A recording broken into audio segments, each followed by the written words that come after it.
because this is day 3 of the CEO Breakthrough Lab. I am your guide, Rachel L. Gary, and who do I talk to here? CEOs.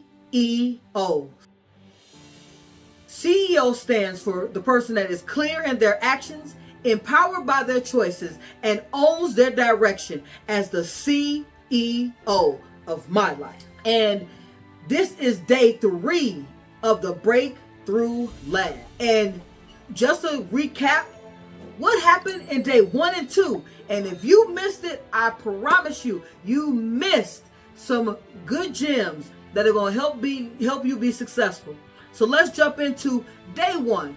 We talked about complacency, being stuck, being unmotivated, and not ready to show up for you.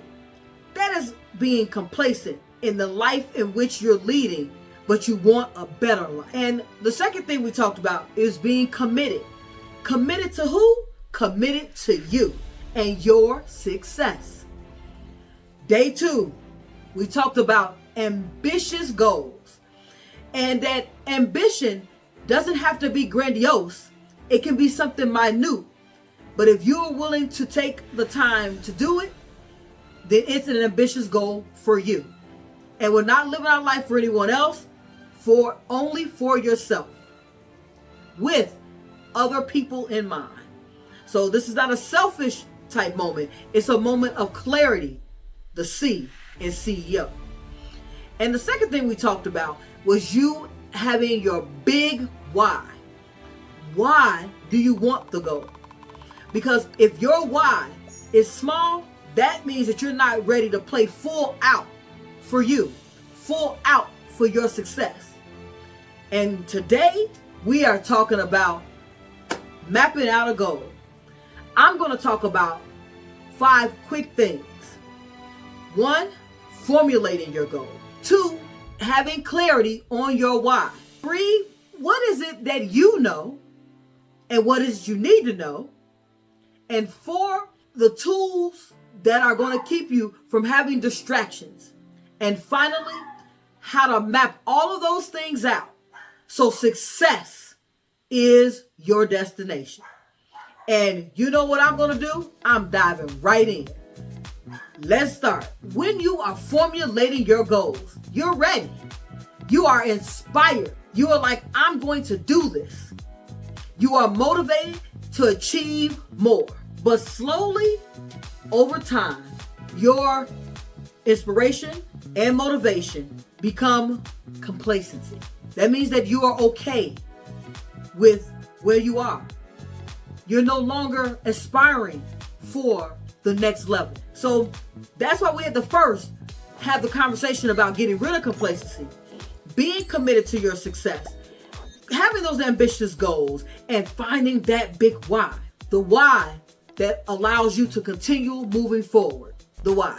When you are deciding on whatever goal that you're looking for, make sure the why is at the top.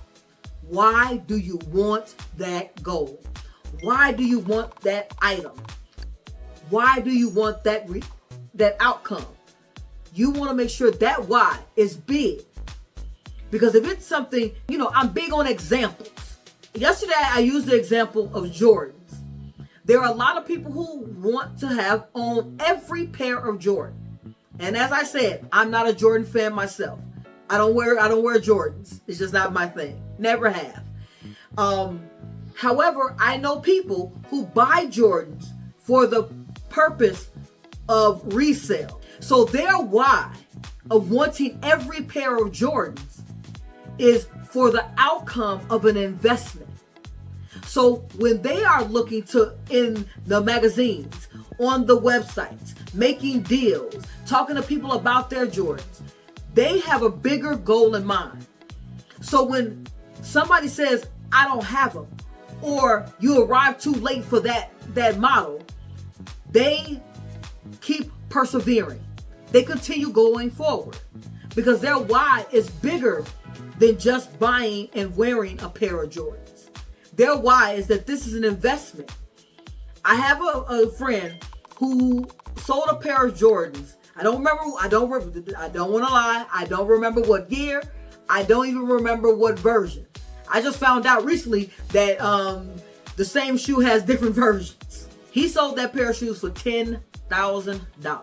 Guys, when he said $10,000, I made him have to pull out some receipts. But he sold it for $10,000 because he is a shoe merchant. That is what he does. He doesn't just do it with Jordans. He does it with other things. So his why is huge. Now, if your why is big, those obstacles won't matter.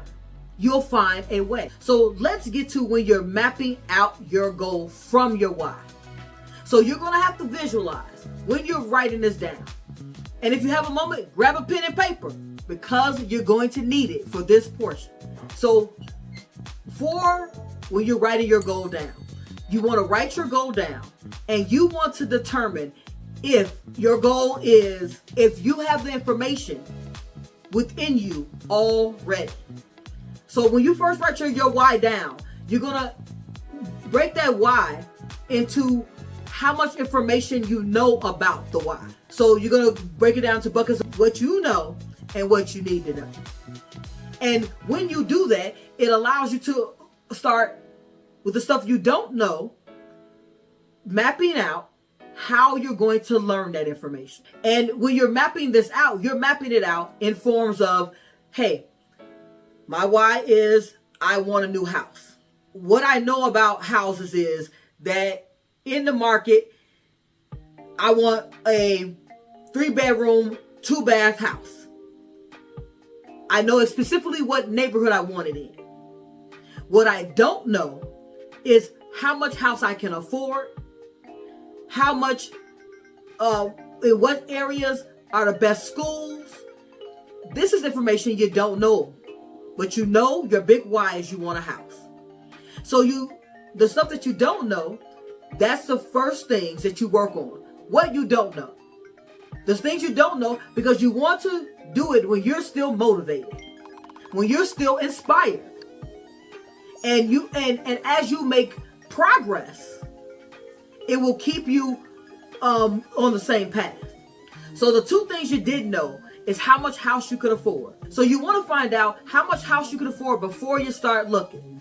That's a tip I want to give you guys. Before you start looking, know how much house you can afford. Don't start looking because your eyes will play tricks with your mind. And the next thing you know, you're in a place that you really can't afford, or you're upset because the lender will not lend you the amount of money that you need. Either way, you're disappointed and discouraged. So that was a tip.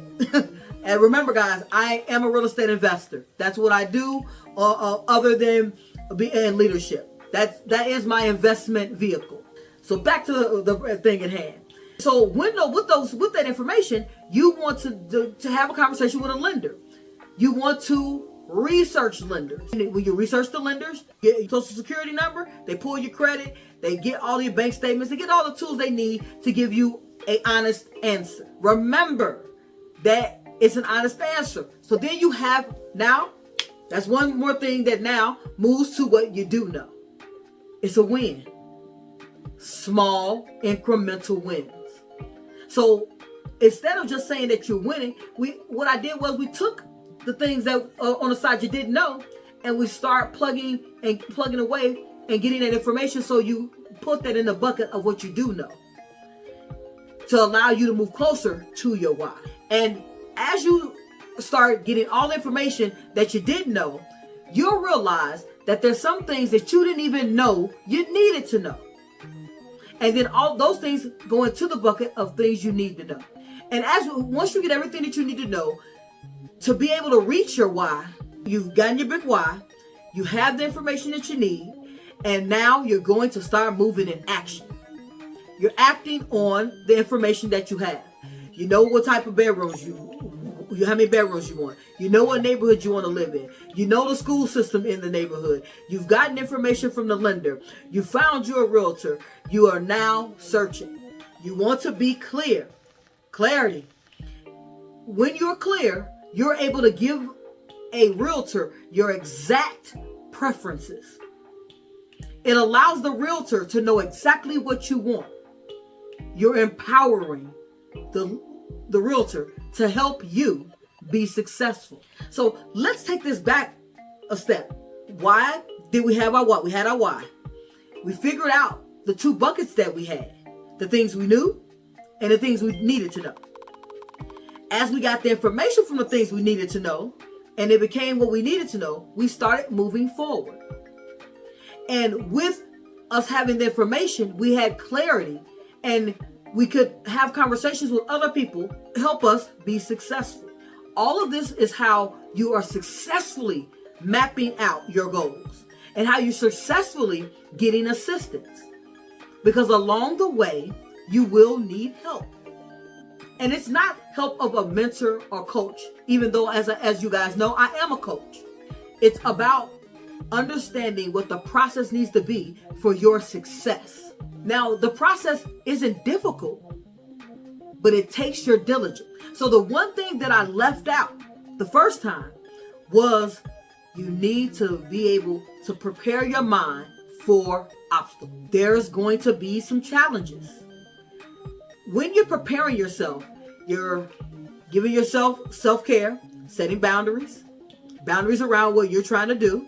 You are working with, being self-aware of what's going to trigger you to be upset and working on those things. You are high on self-esteem because you are conquering something that you want to get done, and you're being self-disciplined by making sure that you stay on task and keep other people accountable to that task. How all of that plays into buying the house, that big why.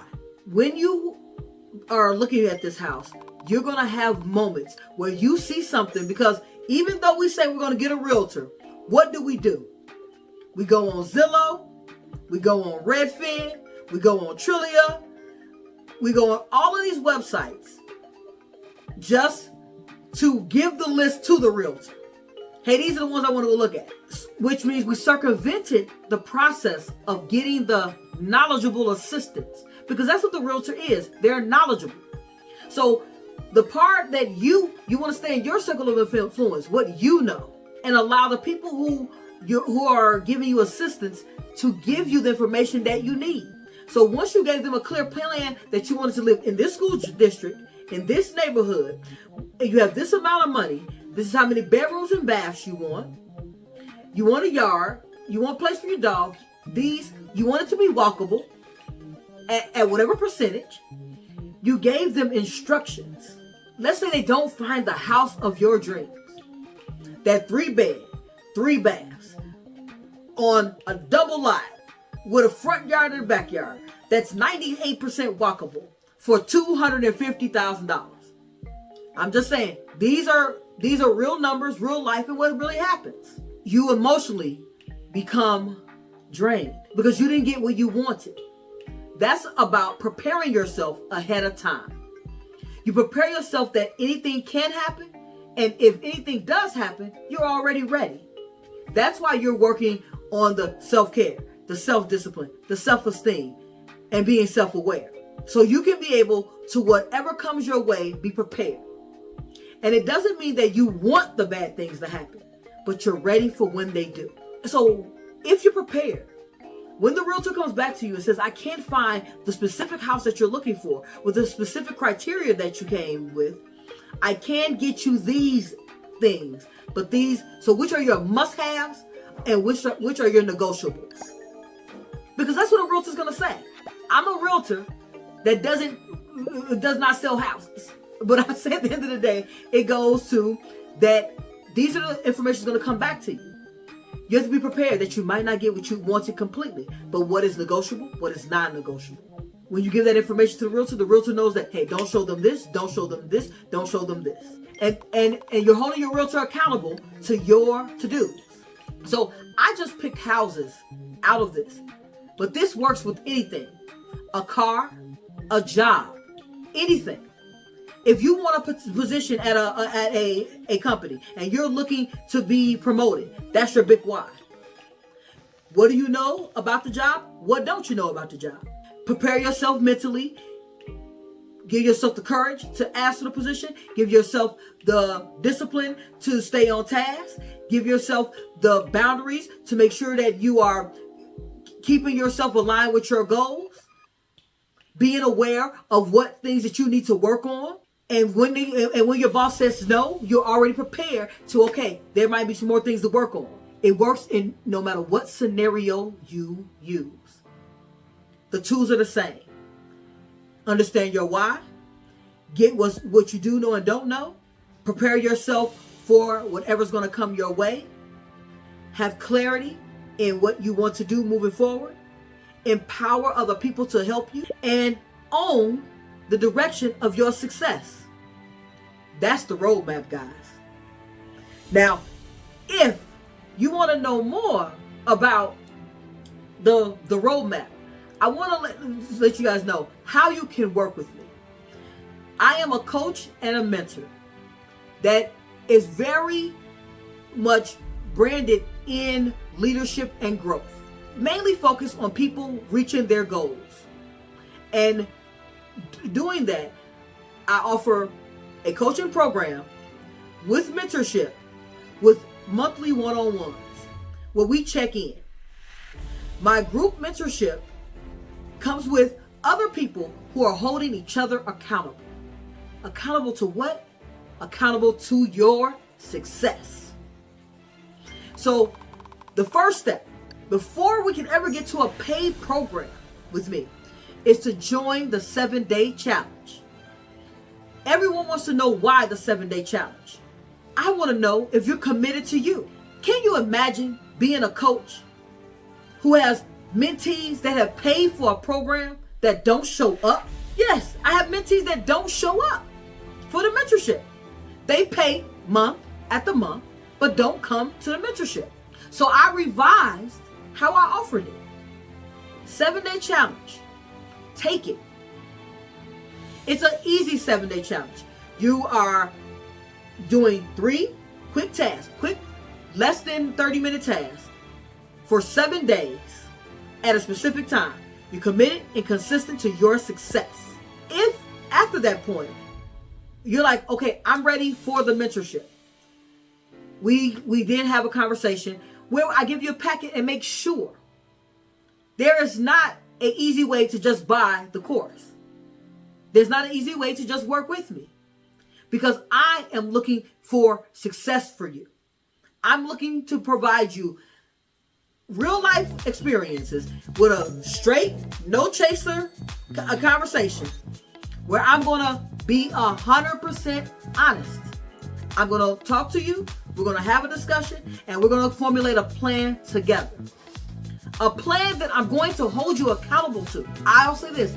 I have stopped taking people's money who don't show up for them. I've kicked people out of a program because they don't show up.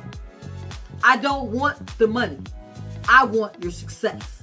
Will I do it for free? Absolutely not. I want to say it. It's not about it being at a cost. It's about us being committed, investing in each other. How did I do it? How did I do what I've done thus far? How did I go from $7 an hour to multiple 6 figures? How did I do it? With the same steps that I just mentioned, with a lot more elaboration. But those steps are how I did it. I was focused and committed to my success, which is what my program is all about. So today, what did we talk about? We talked about day 1, complacency and commitment. You not being complacent, you being committed to your success. About ambitious goals. Ambitious does not mean large, it means moving forward. Understanding your why. Why do you want to do a task? Why do you want something? Why do you want to move forward to better tomorrows? And today, we talked about mapping out your goal. Understanding what you need to be able to reach that goal and preparing yourself for its success. So, what I want you guys to do is know that next week is the 7-day challenge 2.0. Every day for 7 days at 1 p.m. in the CEO Habits group, I'll be live. And that, we party. We have music. Because I need to party for 15 minutes. 15 minutes, we're going to celebrate the small wins. We're going to get each other accountable and show up for ourselves. So that's Monday, 1 p.m. Central Standard Time. Click the link below. Clicking that link takes you to the 7-day challenge so you can actually have the form that we're all working off of. I'll have mine. I'll have my 3 commitments as well. Until what I need you guys to do is to like, comment. Let me know how it was. Let me know if there was more information that you need while you're in the CEO Habits group. For those that are on Zoom who are not in the CEO Habits group, drop into the CEO Habits group. Click that link because better tomorrows include teamwork. We are a community and we work better together. So follow, share, let other people know about how success is on the horizon. And until next Wednesday, when we are back into the CEO Masterclass, I want you guys to be up, out, and moving to the greatness we all know lies within who? You CEOs. The Breakthrough Lab is now over.